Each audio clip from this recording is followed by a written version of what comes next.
మీ పెళ్లి భోజనాలు మాకు తినిపిస్తారా? నేను దానికోసం ఎదురు చూస్తున్నానండి. పంతులు గారితో మాట్లాడుతున్నాను.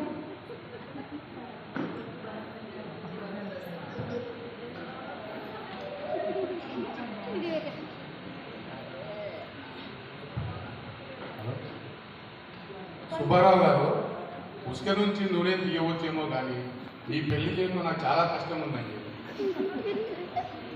పంతులు గారు, మా సుబ్బారావు గారికి ఏం తక్కువ? మంచి అందగాడు, డెక్కన్ సిమెంట్స్లో మంచి ఉద్యోగం, లోకంలో అందరికీ పెళ్ళి అవుతుంటే నాకు మాత్రం పిల్ల దొరకట్లేదు అంటారని ఆయన బాధపడుతున్నారు. డక్కన్ సిమెంట్ వారు నీకు మంచి ఉద్యోగం ఇచ్చినా గనిలో ఉద్యోగం అంటేనే పిల్ల తల్లిదండ్రులు ఎవరు ముందుకు రావడం లేదు. పంతులు గారు, ఎంతో మందికి పెళ్ళి అవుతుంటే నాకు మాత్రం పెళ్లి కుదరదంటారే. అందరూ ముట్టిపోయిన పెన్నకాయ అంటుంటే సుబ్బారావు గారు, గుర్రాన్ని నది వరకు తీసుకుపోగలం కానీ నీళ్లు దాటియడం మన వల్ల అవుతుందా? నా తిప్పలేదో నేను పడతాను కానీ ఈసారి వచ్చే సంబంధం ఒప్పించడం మీ బాధ్యత.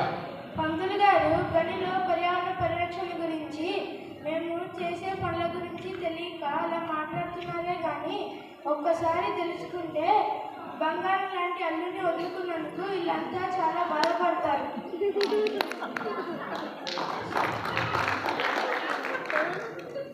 సుబ్బారావు గారు, రేపు ఉదయం మీకు కాబోయే మామగారు వస్తున్నారు. మీ సార్తో చెప్పి ఈ సంబంధం ఒప్పించడం మీ బాధ్యత. పంతులు గారు, ఈ విషయం నాకంటే మా సారే బాగా చెప్పారు.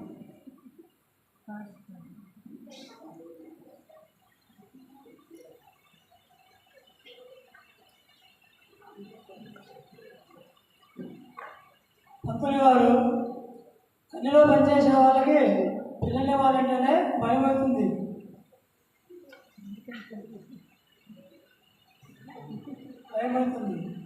అదే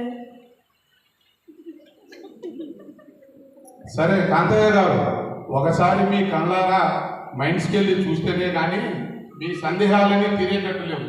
వెళ్దాం కానీ.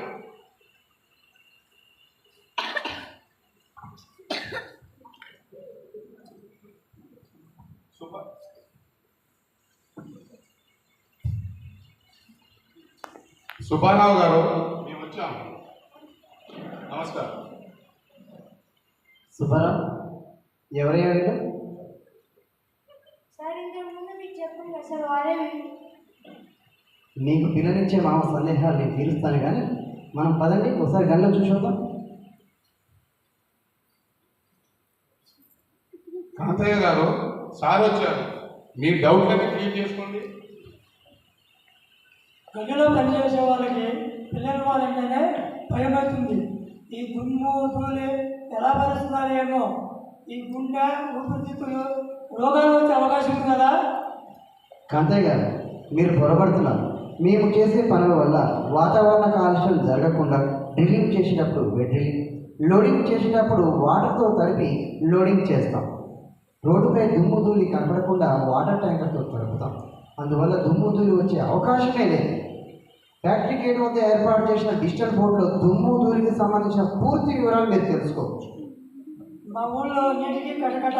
కనీసం నా కూతురు పెళ్ళైనాకైనా ఒక్కగా ఉండాలి కదా. నీటి విషయంలో మీకు ఎటువంటి సందేహం అవసరం లేదు. భూగర్భ జలాలు పెరగడం కోసం రైన్ వాటర్ హార్వెస్టింగ్ ఫిట్ ఏర్పాటు చేసి ప్రతి ఒక్క చుక్క నీటిని ఒడిసి పడుతున్నాం. ఈ అడవి ప్రాంతంలో తాగడానికి మంచినీళ్ళ దొరుకుతాయా? డెక్కన్ సిమెంట్స్లో నీటికి కొరత లేనే లేదు. కాలనీ వాసులకు ఉచితంగా ఆర్ఓ వాటర్ ప్లాంట్ ఏర్పాటు చేసి పరిశుభ్రమైన నీటిని మా కాలనీ వాసులకు అందిస్తున్నాం. లోడింగ్లో కానీ రోడ్డు మీద కానీ దుమ్ము లేని విషయం మీరు గమనించవచ్చు. అంతేకాదు, మనుషులకే కాదండి, అడవి జంతువుల దాహం తీర్చడానికి అడవిలో నీటి తొట్లను ఏర్పాటు చేసి ఎప్పటికప్పుడు శుభ్రమైన నీటిని నింపుతున్నారు. చుట్టుపక్కల గ్రామాలలో చెరువులో పుడిక తీసి పంట పొలాలకు ఉపయోగపడేలా చర్యలు తీసుకుంటున్నారు.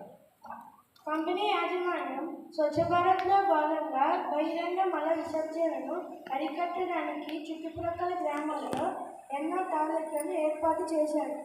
అంతేకాకుండా మైనింగ్ కోసం 5R recycling, reduce, reuse, refuse, recover వంటి 5 అంశాలపై కాలనీ వాసులకు అవగాహన కల్పించడం కోసం ప్రత్యేకమైన పోటీలను నిర్వహించి తెలుగు, హిందీ, ఇంగ్లీష్ భాషలలో ఉత్తమమైనటువంటి ఎంపికల్లో ప్రైజులు అందిస్తున్నారు మా యాజమాన్యం వారు. అంతేకాకుండా తడి చెత్తని, పొడి చెత్తను వేరు చేసి ట్రాక్టర్ ద్వారా తరలిస్తున్నారు. అంతేకాకుండా స్వచ్ఛ భారత్ కార్యక్రమంలో భాగంగా స్పెషల్ డ్రైవ్లు నిర్వహించి చెత్త పట్ల అవగాహన కల్పించడమే కాకుండా ప్లాస్టిక్ వల్ల వచ్చే అనార్థాలను తెలియజేస్తానికి, ప్లాస్టిక్ ఉపయోగం వలన అనార్థాలు ఎక్కువగా ఉన్నాయని వాటిని దూరం చేయడం కోసం ఎంతోగానో ప్రయత్నం చేసి సమావేశాలు నిర్వహిస్తున్నారు మా యాజమాన్యం వారు. అదేవిధంగా విద్యుత్ని ఆదా చేయడం కోసం సోలార్ లైట్లను ఉపయోగిస్తున్నారు. కాలనీలోని పచ్చదనాన్ని మీరే గమనించవచ్చు కదండి.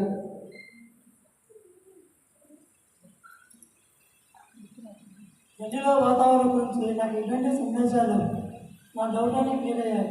నా కూతురు భవిష్యత్తు కోసం అడిగింది రోగాలేదు. సుబ్బారావు గారు, మీ పెళ్లికి విఘ్నాలన్నీ తొలగిపోయాయి.